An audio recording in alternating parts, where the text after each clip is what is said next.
Како што гледате, има форма и облик на човек.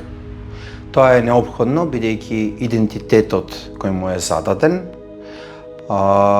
всушност бара интеракција со широка публика.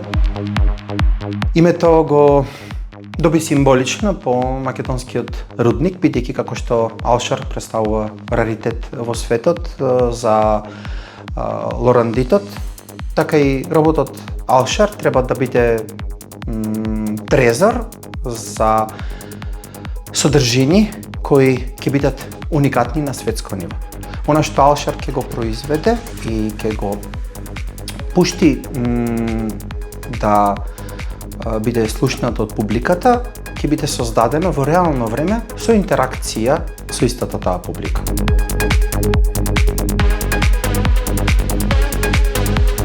Суштинско беше тоа што избравме да промовираме музика која Алшар сами ја компонираше, но во исто време да ја миксова со македонски песни од електронската сцена од 91 година навака, така што се покажа идејата дека вештачкото може да коегзистира заедно со човечкото.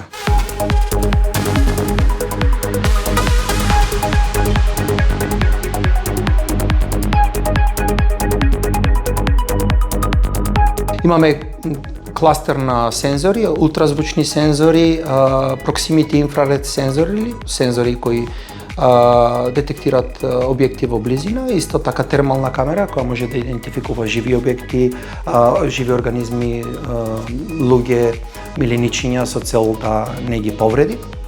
Имаме 3D скенер со помош на кој го мапираме просторот, идентификуваме број на присутни, класифицираме, односно профилираме публика по однос на возраст, со помош на препознавање на говор во делот на софтверот, може исто така да направиме класификација по говорно наречје.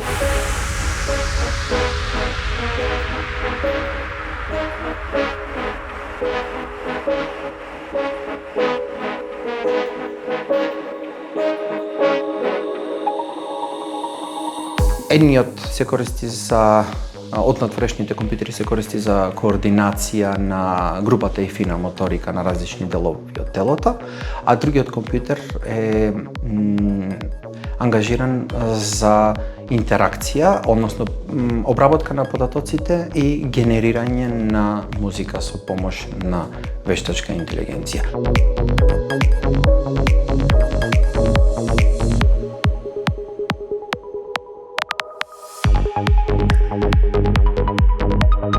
Не е исклучена можноста и да отпатува некаде во странство. Она што е предизвик во моментот е да најдеме менаџер кој ќе го третира како регуларен диџеј и да може да го става во комбинација со други диџеи во синергија да произведуваат заедно музика.